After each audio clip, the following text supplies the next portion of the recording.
Oh, we haven't started. You're good.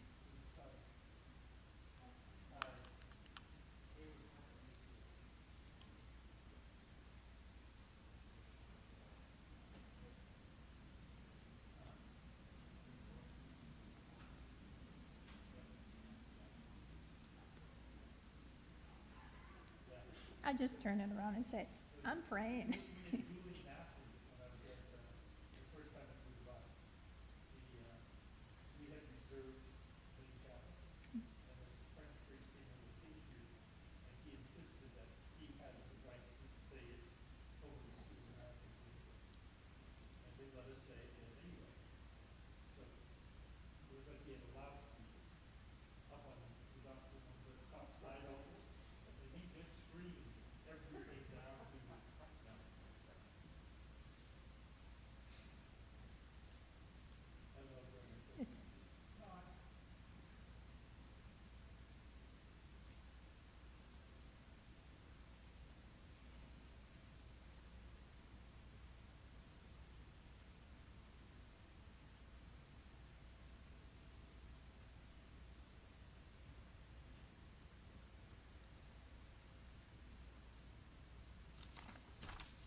Good evening and welcome to our second meeting for Pray, Fast, Love.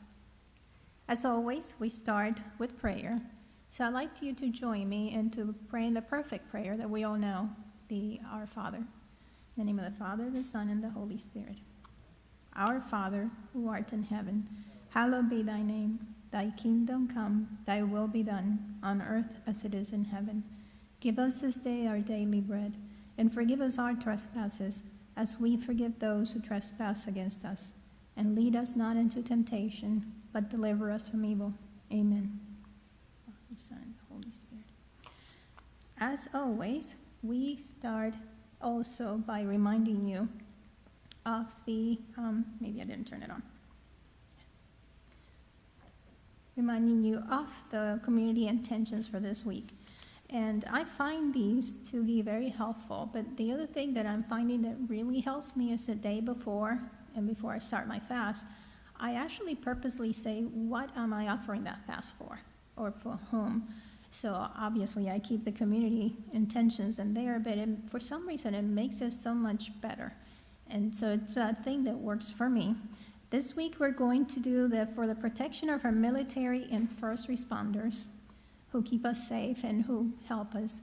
And also for all of the sick that are suffering through COVID-19. And this could be not only the people that have been suffering from the virus itself, but also for those that are suffering the consequences of it, whether it be from work or no jobs, obviously, or the fact that they can't be with their families, or the fact that they are isolated. So we have had the opportunity to experience what many people suffer through, and we want to pray for that, and we want to fast for that. So that's for this week. I like this very much, this particular picture, because it makes so much sense when you read it. You don't fuel your car every time you see a gas station, so why do you feel the need to eat every time you think or see food? And isn't that true? We just seem to be like, think food, we see an advertisement or something, and all of a sudden we're hungry or we think about food. But our tank is pretty full, and it's well, and we just continue to put more food that we don't need. And we just get into bad habits, which is truly what happens. The fact is, and the truth is, I don't think any of us have actually truly experienced true hunger. And true hunger, we're talking about the fact of, this lady talks about when she was in a concentration camp, that somebody asked her, they said they were hungry. I think it was one of her children or her grandkids. She was a survivor. And she said, are you truly hungry or do you just have an appetite? Well, often we confuse it. We don't seem to understand. Now, she knew what hunger was, what it really meant. And she says, thank God you never experienced real hunger. So we need to sometimes understand that what we have is most of us have the ability to go to a pantry or a fast food place or have an ability to find food. And we seem to forget that is, not only is it a privilege and a gift, but it's also something we shouldn't take for granted and abuse. What I'm doing through my portion is trying to take you through understanding how to fast. And for that, I used the book from Jen Stevens, Fast, Feed, Repeat. She has others, but I like this one because it's a little bit more comprehensive, and she had learned a few things from it, so she explains it a little bit better. Obviously, she used intermittent fasting for losing weight, which we have clearly said that's not what we're doing here, although losing weight is something that helps your health, and we are going for health benefits. In her case, she lost 80 pounds in less than a year, and she has kept it for now 6 years, and she kept it off. And she learned a lot from it, and so she decided to share it with others. And one of the things that you'll find through her Facebook pages as well is that there are all these people that you see pictures of before and after, and they look younger. And they tell you about the non-scale victories as well, which is when they tell you that they're going through, they don't have allergies, and many of the things, gut-related issues are fixed. They also talk about the fact, she talks about the fact that she went through menopause, and this is usually a difficult time where women tend to gain weight because it's a hormonal thing. And I want you to keep that in mind. Weight gain is a hormonal issue. So nowadays, I believe she calls it the health plan with the benefit of weight loss. So she learned the lesson, and she wants to explain it that way. One of the first things she talks about is about diets. We all talk about diets, and the fact is diets don't really work. 95% of those that have lost weight regain it and gain more than what they have before. And if diets did work, why is it that in 2017 in the USA alone, it was an industry, weight loss industry was $66 billion. It is something that if it worked, why would it continue to make money on it and continue to use it? Intermittent fasting, on the other hand, is free. It actually saves you money because now you're not buying so much food and you're not consuming as much food, so you actually save some money. And it's a better way because it's a natural way for you to work with, and actually it becomes a lifestyle for you. So that's what we're hoping that you can learn from this, and it will help you. One thing about diets that you'll notice is they always tell you you have to eat less and exercise more. And that is completely debunked by Dr. James Fung in his book, The Obesity Code, and many others. But it really, when you learn about it, weight is really a hormonal, as I mentioned before, a metabolic process. It's really not something that you were bad because you ate too much or didn't exercise enough. Truly, it's a biology thing. And the fact is that what happens is we eat a lot, and sometimes in those diets they tell you eat like every 30 minutes a small calorie thing. That's not good for you, and I'm sorry to say that, because what you're doing is you're spiking your insulin every time you eat, and that is actually what creates issues that Ron will talk about later about why is it that we get sick. So that is not the best thing to do. There's two projects that I'd like to talk, or two experiments I'd like to mention to you.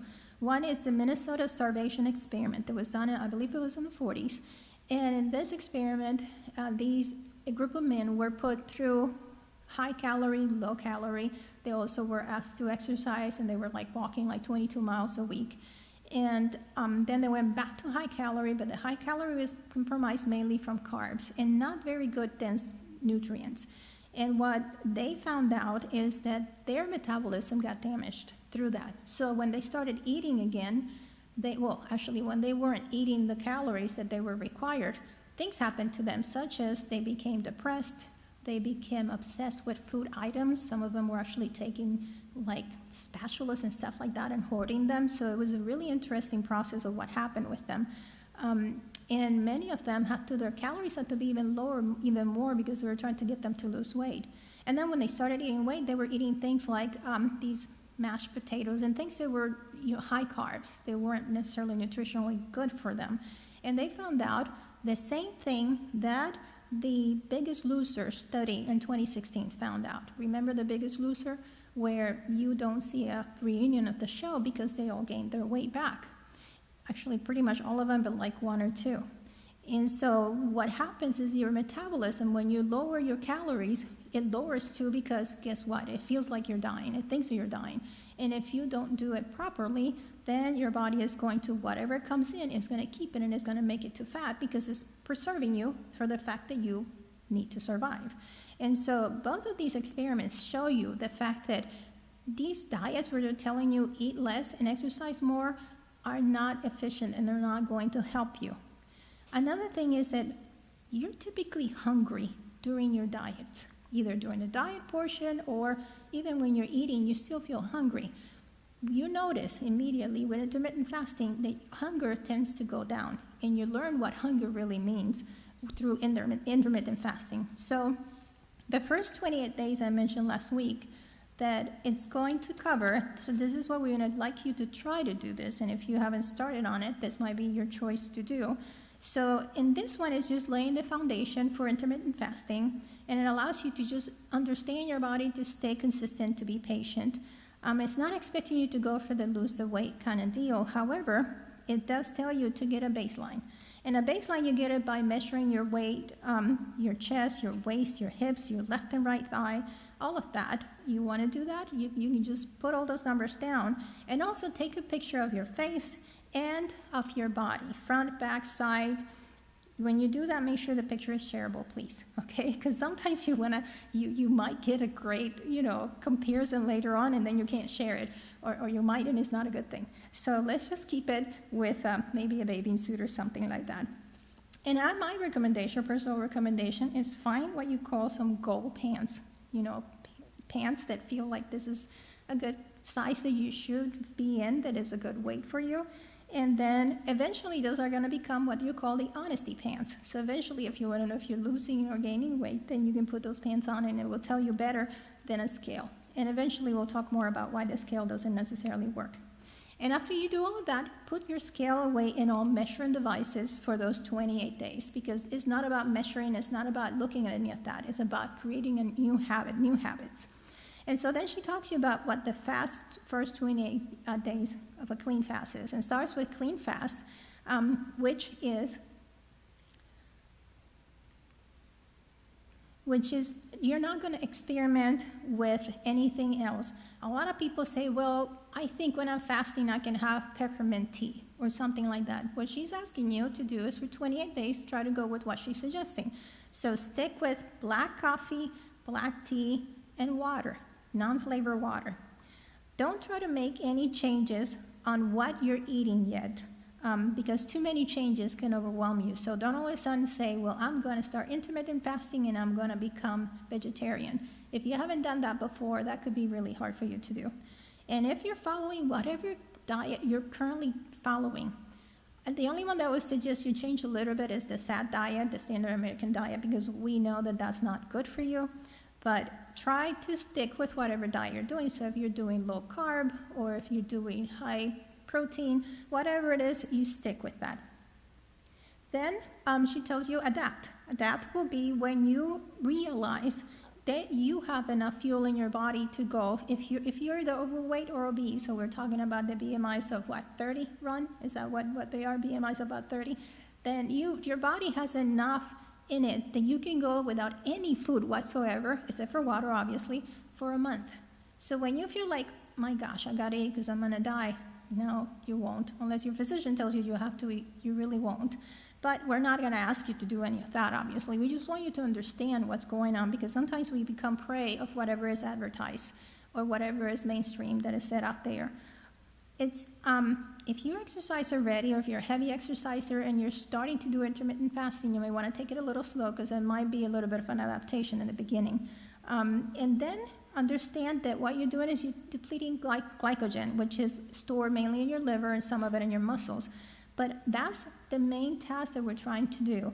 And why is that? Is because it's going to, when your glycogen comes down, your body starts using ketones. It goes to the fat, it gets the ketones, and it makes it, that's the best fuel for your brain, and that's the best time for prayer, because then you really connect, because you're clear, because you get an ability to kind of get out of this materialistic world and pray better.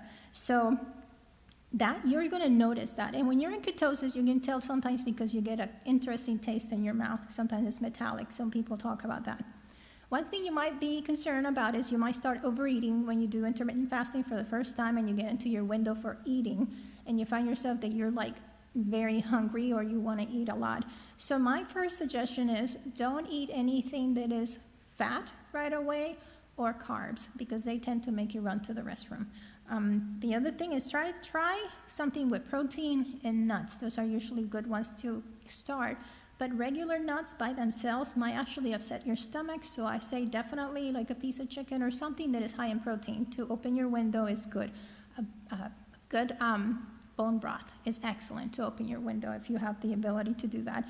And those are typically easy to make. You also can find some varieties of them that are healthy at the store. And then you want to settle in. This is a time that you're going to determine which best plan is for you. So you can be an easy does it. Hey, I got 8 hours last week. I don't know how many of you got 8 hours or more, but you got 8 hours. Maybe this week you want to go to 8.5. Maybe some of you got 12, that you got to that point, and maybe you want to stretch it a little bit more, or you feel comfortable with that. You can be a steady build approach where you say every week or every day I'm going to increase so much of it the time. Or you can be the rip off the Band-Aid and say tomorrow I'm going to do a 24-hour fast. There are people that can do that. And so you have to decide which one you are. And then, of course, tweak it. Tweak it is very important. Let's say you go for 1 week and you find, hey, this is easy. Well, go ahead and make it a little bit more aggressive. Or maybe you found it was too much. Well, it's okay. You can go ahead and change it any way you want to change those plans. Now, on day 29, what are you going to do? You can pull those measurements out, and you can see if there was a change that was beneficial for you, and you can tweak again. That's part of what goes on in there. You might want to wear the same outfit you wore for the picture. Try to take a picture now and see what it looks like, because pictures will tell you more than the scale will. And also understand the most important thing is you went 28 days without being a slave of meals and snacks. You did something huge. And if you indeed did it the proper way, which was you offered it for somebody else, then that's the biggest win there is out there. She makes a big deal, and I do too, about the clean fast. And really the truth is it's either a clean fast or no fast. So if you say you want to do the peppermint tea, let's say, because you think it's not going to break your fast, but it does, that's typically what happens. And you can tell because within like an hour, half an hour, you start getting jittery, you get hungry. It means your insulin went up and your stomach and your body went like, oh, food is coming. You want to do a clean fast because you want to have autophagy. Autophagy, I mentioned last week, is the greatest thing you can have to repair your body and it makes fasting easier when you're having autophagy. So the main 3 goals you're trying to get to when you're getting with autophagy is goal number 1 is you want to keep your insulin low. And so to keep your insulin low, you're going to avoid anything that tastes sweet or food-like. So understand that if you're saying, well, that's okay because I'm just putting stevia in my tea. Well, the brain doesn't know that stevia is not sugar. It feels like sugar. If it tastes sweet, your body thinks it's food. So your insulin is going to skyrocket no matter what. Or it's going to have some spikes. So what you want to do is no sweetened coffee, no diet sodas, no xylitol gum, none of that, because the brain, again, doesn't know the difference. If you do that, if you start doing this and you're fasting and you're like, well, let me drink this diet soda, what you're doing is you're actually confusing your body, and this does get you towards insulin resistance, which Ron will talk more about in this, talking about all these diseases that we get from insulin resistance. And in her case, what she says that she actually eliminated all of these sweet-like items, even in her window. So she stopped taking the stevias and all of the pretend stuff, even when she was eating, and that helped her lose weight as well. So there is a connection in there. The second goal is you want to go into your own fuels. Sorry, I kind of missed that. The weight loss plateau that I was mentioning there is that some people find that even when they're losing weight, they stop losing weight. Sometimes it's those artificial sweeteners.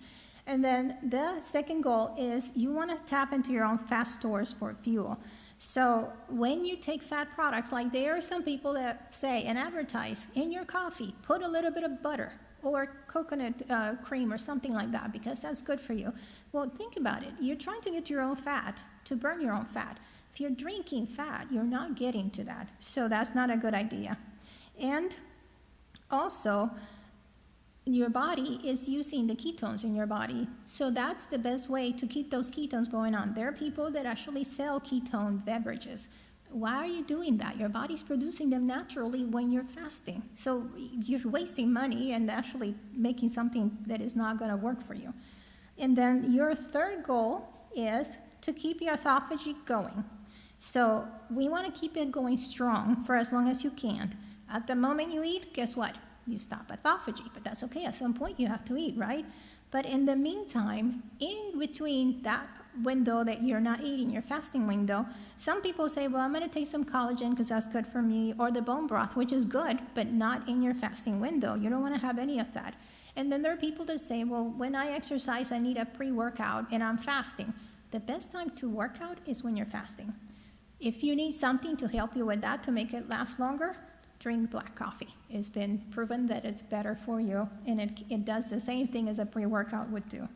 And understand if you put any new protein in your body, then you're not allowing your body to go break the proteins that are misaligned and the bad proteins in your body. So your body cannot recycle its own junk. So this is the basics of that 28 days that you want to go through. So if you haven't started fasting yet, or if you did, this is just a good way to keep you going with it.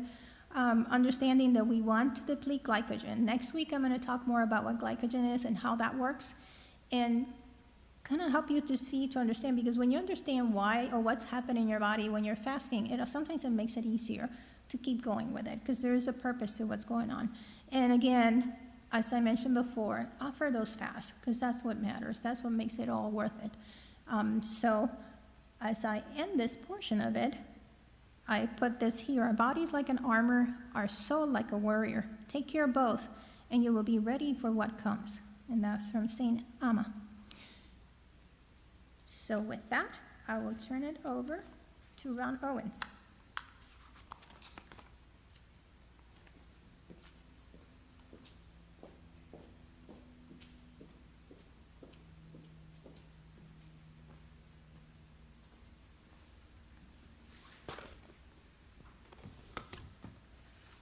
Okay. So we're going to look at tonight is chapters 3 and 4. And I wanted to just sort of mention the Dr. Bickman looks at this stuff and approaches it from the overarching principle of insulin resistance and how it is related to and strongly drives a lot of the sickness and illness that we deal with today. But it's also important to understand that that's not the complete picture. And if you look at the other things that affect our health and how we operate as an organism, there are a lot of things that do. The toxic light that we're exposed to most of our days, the bad air, processed food is a huge, big one. The water that we drink and the technology that we expose ourselves to. And I think it's kind of important to sort of keep an awareness of how sort of interactive these things are with each other, because we don't really know how much each of these affect each other, and ultimately how they affect us and our level of health. But there's no question either that when you look at the overarching principle of insulin resistance, that fasting is a critical part of keeping that in control, because we know that when you fast, your insulin drops. Okay, and that is sort of the underlying principle of how to effectively address all of these illnesses that we are susceptible to. It used to be, up until about 20 years ago, they thought that there were no insulin receptors in the brain. That there's plenty of evidence now to show that there are, in fact, receptors there, and we know now that the brain runs primarily on glucose, okay, which is the sugars that are broken down.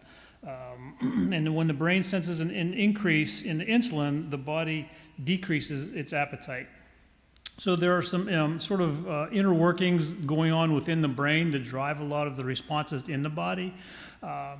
And so we know now that the presence of the insulin associated with the receptors in the brain have a very significant part in a lot of these the neurological issues that we're dealing with illness-wise. So Alzheimer's is a big one. It's a form of dementia, and dementia just refers to a condition where there's a loss of memory and intellectual capacity that interfere with a person's ability to live their day-to-day life. The reason I put the autism statistics up here, we don't really know how this is associated with autism, but if you look at autism and how the trajectory is looking with regard to the rates of incidence. I graduated from high school in 1973, and at that point, the rate of incidence of autism diagnosis was 1 in 5,000. Okay, today it's 1 in 32. So that's pretty concerning. If you look at what is going on with an autistic person, they kind of don't have the ability to sort of emote or really take care of themselves as opposed to taking care of someone else. And they are coming up in a generation behind really my generation. And if you look at the projections of how many people are going to have Alzheimer's, who is a population who can't take care of themselves, they're followed by a generation of people who can't take care of themselves. So where does that put us? You know, we're going to be a mess. So it's really kind of important to sort of get this stuff under control. I think we're getting there.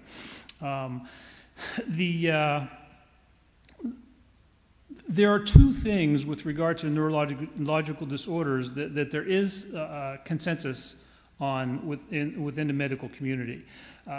We know that Alzheimer's is, all of Alzheimer's patients have the accumulation of the amyloid plaques within the brain, and we know that disrupts the functions of the brain and the behaviors of the human being that are affected by that.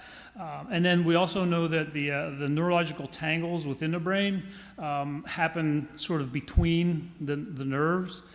These things the tau proteins that build up between the nerves and prevent the nerves from functioning. If you look at, if you've ever seen a diagram of how the neurological systems work, okay, it literally is sending an electrical current from the brain to wherever the signal needs to go.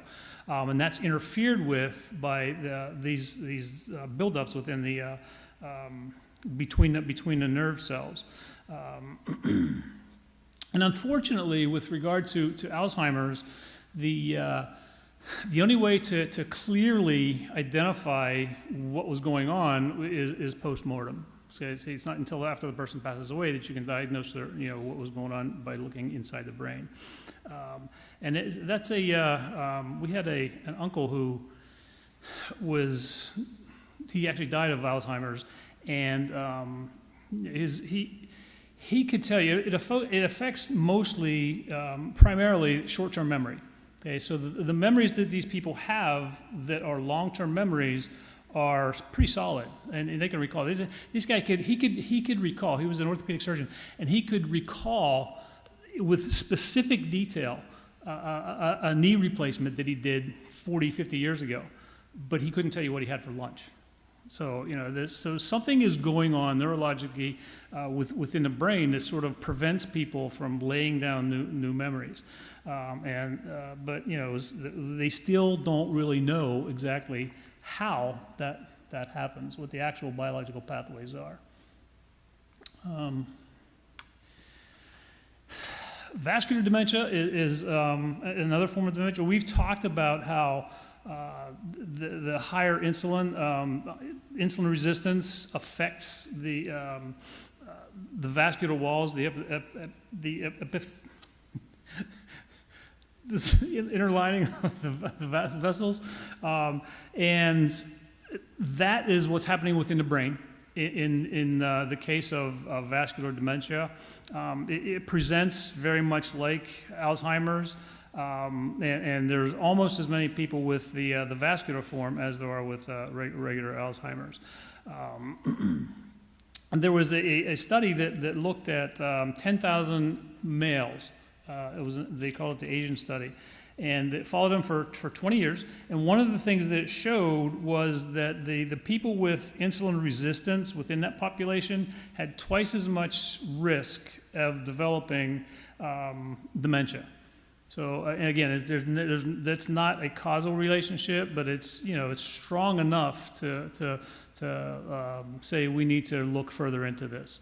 And if you look at this whole thing from like the 10,000-foot perspective, the way that research sort of happens is that somebody will have an idea about a correlation or a causation between two things. So you just look at that and you do the research. And at the end of that, you're essentially trying to prove yourself wrong. And at the end of that, you say, okay, this did work or this didn't work, and the next step is to do another research project to look at these additional variables. And that's kind of where we're at with a lot of these types of things. So we're still kind of narrowing down exactly what the specific relationships are. Parkinson's is another neurological issue that we're dealing with a lot. And what it does is it sort of affects the body's ability to move. And it also affects the way that you experience joy and happiness. The person with Parkinson's is going to have slow movements. They're going to have small tremors and stiffness that they can't get to go away any kind of way. And globally, now there are 60,000 people diagnosed every year with Parkinson's disease. They're still trying to figure out at this point which came first, the high insulin or the Parkinson's itself. And the human studies show that the insulin-resistant people have the lowest rate of dopamine production. Okay? And what that means is that dopamine is like that one of the feel-good chemicals, the happy chemicals. So that too, the people with that aren't really able to experience not only the happiness, but that also controls some of the motor skills that we have as well.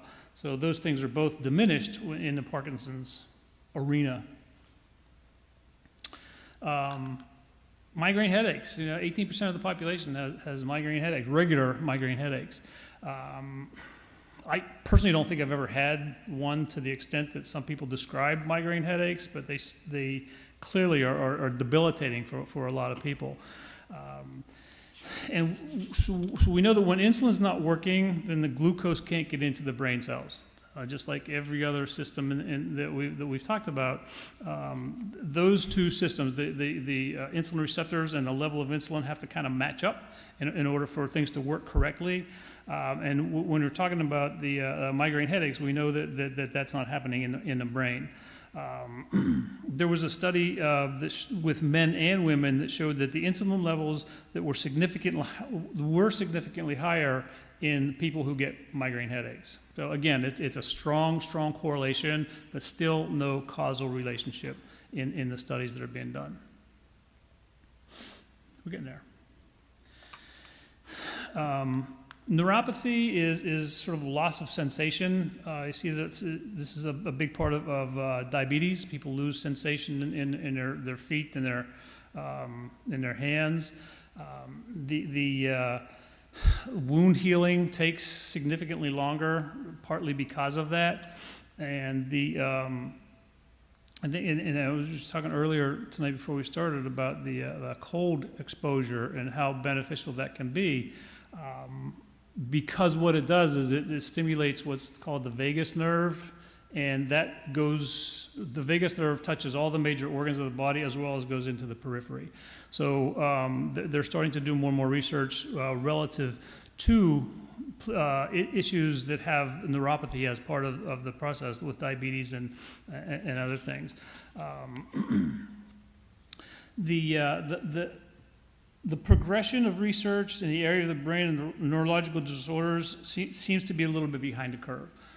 For some reason, they just can't seem to even find a whole lot of the strong correlations at this point. It just is, and that's just the way it is. It just seems kind of random at first until you're able to sort of narrow things down, and that's where they're at, and with regard to the neuropathy diseases.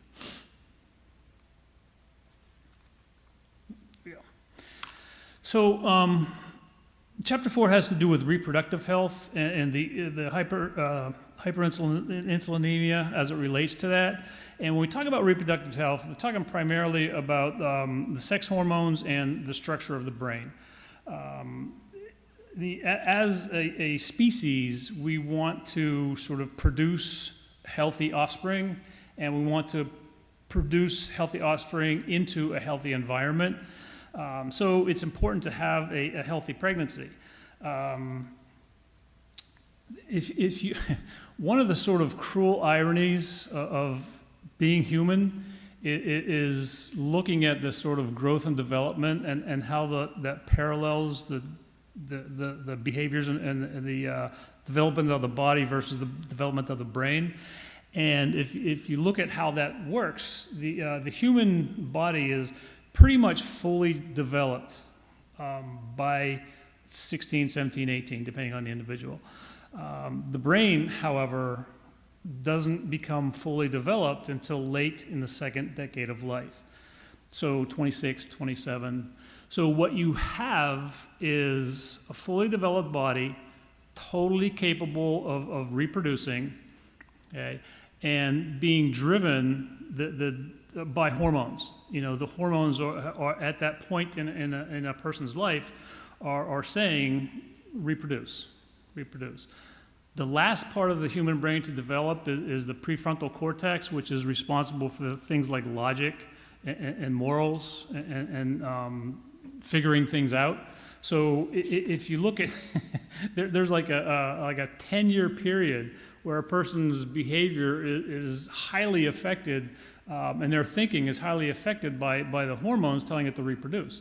And there's no it doesn't get filtered through the logic center of the brain. So it just kind of speaks to the importance of having parents, somebody who can sort of help you deal with those issues as you go through them. But that's where we are, and there are some challenges in that regard too, with regard to what kids in that age group are exposed to.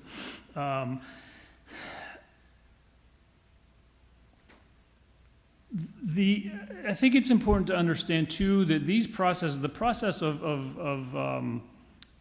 growing up, just like pregnancy, require a tremendous amount of energy. And as we've talked about, the body's the insulin is what determines what happens with the energy that we consume. And if you look at this and how that relates to pregnancy and gestation, it's usually probably 4 weeks or so that a woman is pregnant before she realizes it. And there's a lot that takes place developmentally within that first 4 weeks. If it happens, and a lot of what happens is as a result of the signaling that we've talked about before.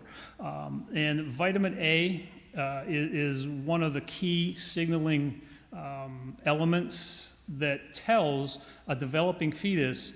Because if you look at that process, initially. It's a fetus is mostly just a bunch of undifferentiated stem cells, and those stem cells need to be told what to do. They need to be told, you become a brain, you become a heart, you become this. And vitamin A is what does that. Okay, it's the signaling molecule that takes control of that. And if you look at I do diet analysis on literally hundreds of people a year, and across the board, the number one thing that kind of stands out to me all the time is how deficient people are in vitamin A. So if you're deficient in vitamin A and you require vitamin A to do this signaling when you're pregnant, and it's not gonna, who knows what could happen, and that's what they're thinking now is why there's such a spike now in congenital heart issues that children are being born with, because the heart's one of the first things that develops, and that's pretty much underway by the time a woman figures out that she's pregnant. So, to avoid that requires sort of paying attention to how you eat and when you eat and what you eat. But the point is that it's a very complicated process. I mean, if you've ever been pregnant or been through a pregnancy with a spouse, that's just a phenomenal, just an unbelievable, magical experience. And just sort of kind of having, I know before we had our kids, I didn't really think a whole lot about, you get pregnant, you have a baby. Not really thinking a whole lot about what actually is going on within the human body when all that takes place. But that too, it requires a tremendous amount of energy, because there are a lot of changes that need to take place and a lot of growth. That certain structures and organs within the body have to grow and develop and change. The fetus itself has to grow and develop and change. All of that stuff takes energy. All of that stuff requires a relationship of a certain amount of insulin with what's going on.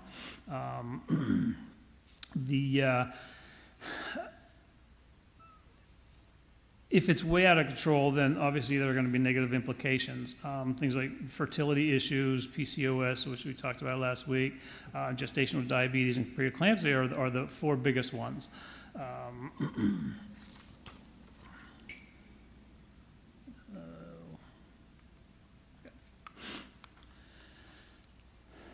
So I'm just going to go through these things quickly. The gestational diabetes is when a woman becomes insulin resistant to the point where the insulin is insufficient to keep the blood glucose levels where they need to be. If you have way too much insulin operating in the system, just like with all of the other things that we looked at, you can see how that is problematic. Preeclampsia is it happens in the kidneys, has to do with kidney function, most likely because of a blood pressure issue associated with insulin resistance. That's pretty clear, pretty well understood, it affects the activation of the sympathetic nervous system, which we talked about last week was the fight or flight response, and there's a substance called VEGF, the vascular endothelial growth factor, and that gets released and tells the body to increase the vascularity of the systems and the structures associated with the pregnancy.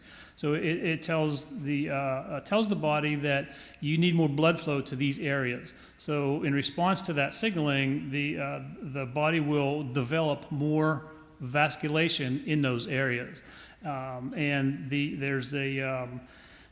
with preeclampsia, there's what's known as a soluble VEGF, and what that does is a separate protein, and it's released that sticks to the VEGF, and it prevents it from working. So the vasculation that needs to take place doesn't, and it's a pretty easy to understand how that works out. PCOS is when cysts develop in the ovaries. The size of the ovaries become exaggerated, and it becomes very painful.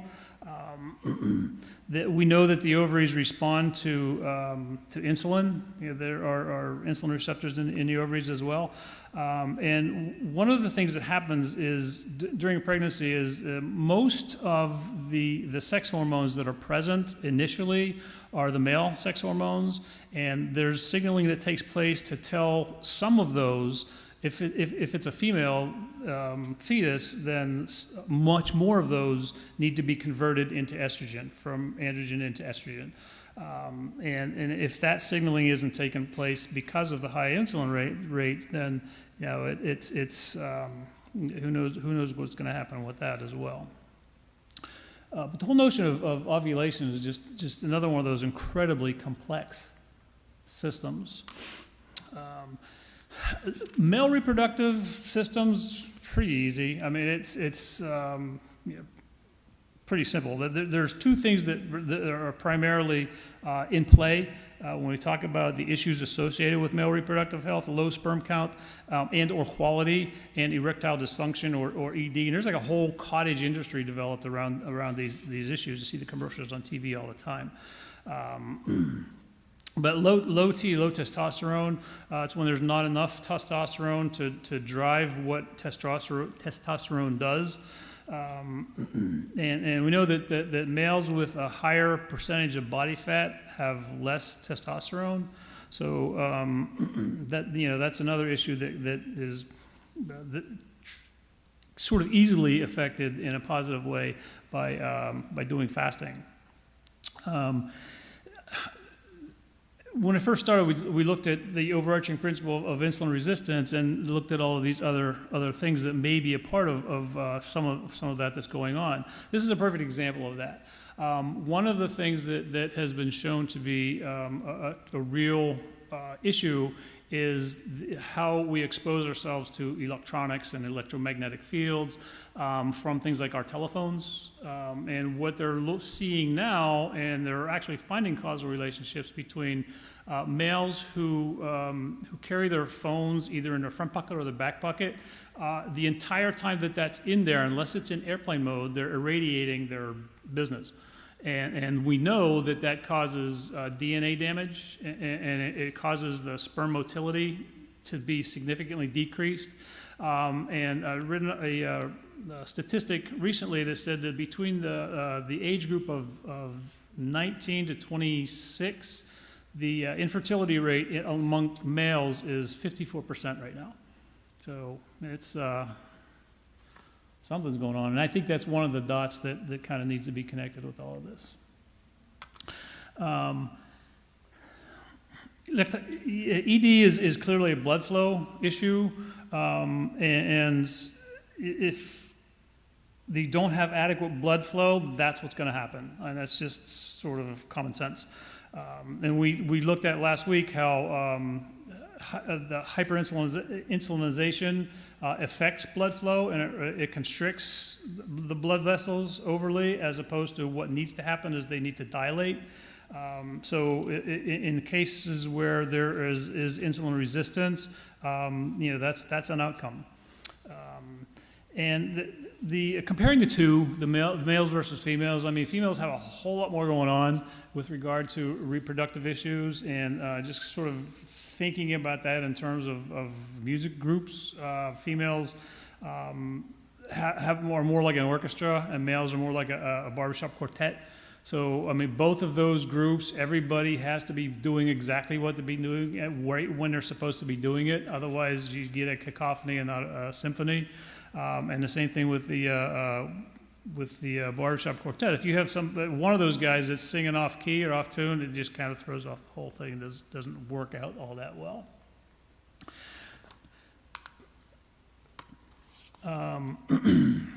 So just looking at insulin and puberty, as I mentioned before, that is another high energy consumption process.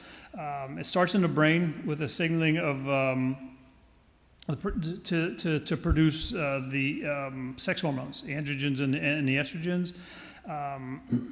And there's also leptin, which is released from the fat cells that is produced then. One of the things that happens during puberty is that kids tend to put on a little bit of weight, a little bit of fat. So, that increases the amount of leptin in the system.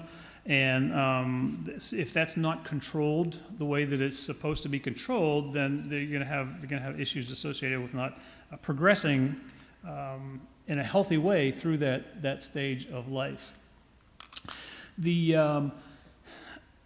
I found this statistic interesting as well. Back in the mid 1800s, the average onset for females to begin puberty was 16 years old. And now it's closer to 10. There are a lot of kids who are reaching puberty at the age of 10.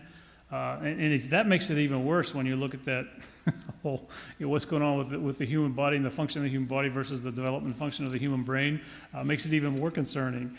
Because you have 10, 11-year-olds who are perfectly capable of reproducing, and they're no more capable of, they're still watching cartoons in the morning, so they're not, that's not a real good situation. But the puberty it's a very demanding process, and with insulin being a strong indicator of metabolic status in the body, that needs to be what it's supposed to be. Otherwise, there are going to be the obesity issues and all kinds of other things that a human at that stage in life really shouldn't have to deal with. And I think that's it. So next week we're going to look at chapters 5 and 6. And with that, I'm going to turn it over to Father Jim, and he's going to finish it up.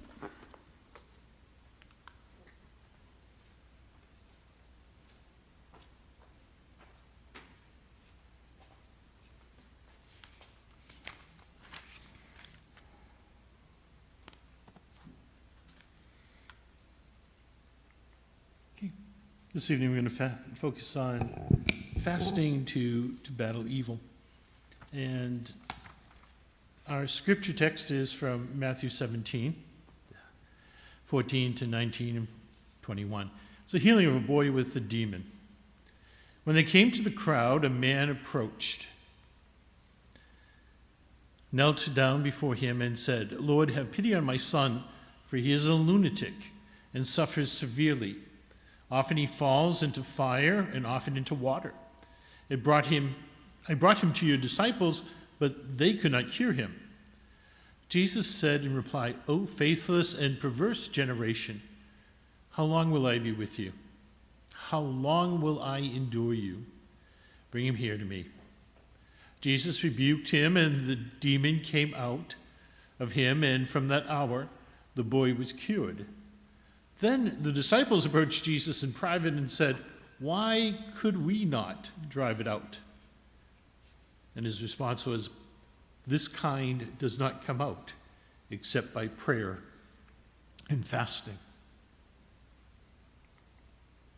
And so what we're hearing in the reading is Jesus teaches that only prayer and fasting have the power to cure a possession from the devil.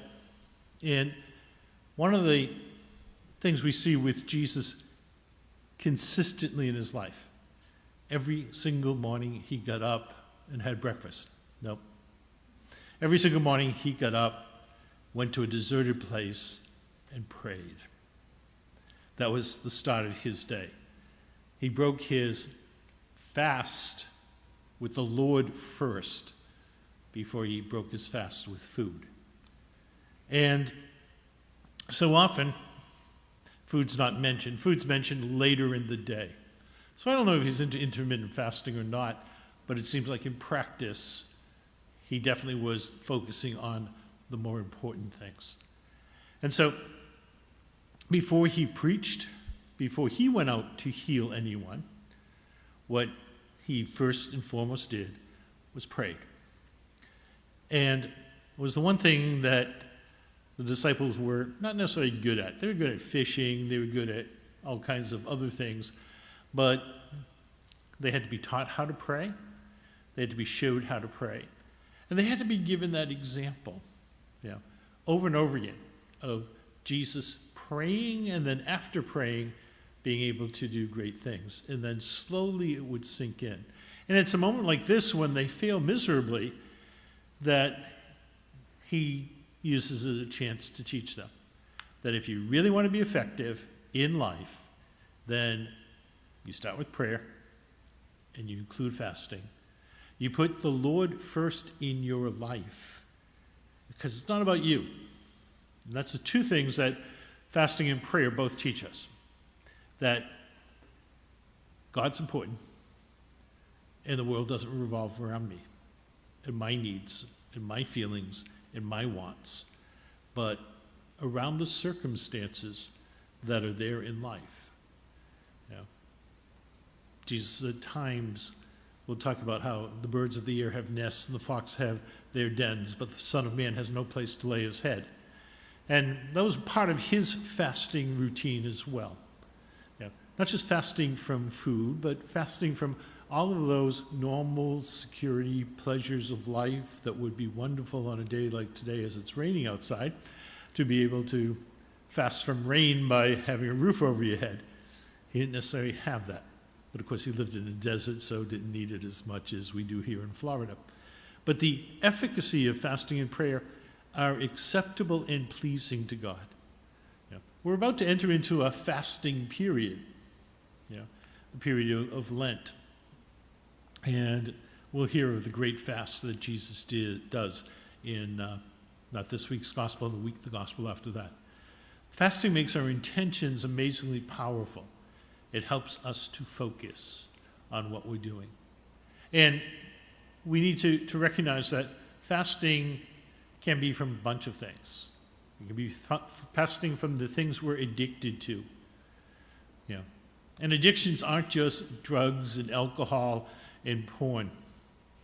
Addictions are also addiction to TV, to games, to music, to escape, to all those things that take us away from what's important, and of course, addictions to food. And we begin to see that we are able to control any one of those through fasting. And fasting from food helps us, but also fasting from those things that can destroy us and that make us less than we're called to be. Prayers are like incense that reaches God. Fasting is like the coal that burns the incense to enable it to reach God. And so the two need to go together. One of the beauties of fasting is that when we all of a sudden feel a little bit hungry, we can grab a bottle of water or have a cup of black coffee or take a little Himalayan salt or, God forbid, get down on our knees and pray a little bit. But all of those kinds of things should lead us to God, lead us outside of ourselves. Because that's where so many of our hungers are. Our hungers are inside of us. Our hungers are our unlimited addictions, demands. And sometimes we don't think of them as addictions, but when we look and see that we spend hour upon hour upon hour, doing things that we don't really need to do, that aren't important, that's addiction. Prayer coupled with fasting means that you're telling God you can't provide for the situation except by faith. You give it to the Father to provide. That's an act of faith. It's a grace. One of the great things that we find in life is that there's some things we cannot do alone. Or at least we can't do them alone well. That's the starting point. How many things can we do better in life if we have someone with us, someone supporting us, someone caring for us, someone inspiring us, someone guiding us, someone leading us, and the ultimate person, the paradigm, Jesus, who shows us all of those things and more. Jesus could not work alone. He needed disciples. He needed apostles for two reasons. One is he needed company. He needed to be a teacher, and so he needed students, disciples. But he also knew that one day he wouldn't be there, and he needs to pass that on, and he needs successors. And that's why Jesus, at the beginning of his ministry, after his baptism, goes and calls Peter, Andrew, James, and John to be his first 4 disciples. And he will expand that group to 12. But however he expands that, it's with time and with the sense that he needs different kinds of people, different possibilities to make the group strong, to make them truly a community. And as we see the power of that, so that we pray on our own, we also pray as a community, And you put the two together, and we are so much stronger by that. And one of the things that is happening these days with so few people at first coming to church, now more and more coming, but you see people who are missing. Yeah.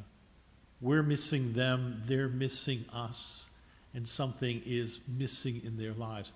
You know, we have the beauty of cameras and live streaming and all of those kind of things, but it's not the same. Yeah. I just spent a 5-hour Zoom meeting on Tuesday with our board of consultants. It's like the board of directors for our province, and we're planning a really central meeting in October that's going to be down here in Orlando. And we've been meeting by Zoom, and every time we meet, we meet 4 times a year. It's like next time. And so this next time, we're meeting in May, we're meeting in Friendswood, Texas. We're all going to be there. If not, we're going to have a hybrid meeting where most of us are going to be there. And when most of us are there, something different happens. Yeah, the dynamics are different. Yeah, we're not doing just business. Yeah, you get a lot of business in 5 hours of Zoom. We had many important things to discuss, but just to be able to sit down and relax with somebody, to have a drink with them, to have a meal with them, to pray with them, to celebrate the Eucharist with them, makes a whole big difference in how we interact and how we live. And that's one of the things we've been missing, obviously, during the pandemic, is that gathering together. And it's so really important that we're able to do that, if we want to do that successfully, because we are people who need God and need others. When you put the two of them together, we have the ultimate ways in which we can fight our own looking at ourselves, and by fasting and by prayer and by doing it together, great things happen. And that's why most of the diets that people get on, or most of the groups and organizations that people use for help, are groups, groups that support one another. It's the beauty of Lent. It's just a week away. And the beauty of Lent is that 1 billion Catholics around the world will be celebrating a season together. And even though some will be half-heartedly trying, and other people will be absolutely serious, to know that we're in this together makes the biggest difference in the world. That's why Pray, Fast, Love becomes effective, because it's not me, it's us. It's the we, it's the group, it's the interaction, even if it's on internet or on our Facebook page or however we do it, to be able to support one another and to see that in that support, the most critical person, of course, is Jesus Christ, is God, who enables us and loves us and helps us through fasting and through focusing to become better people.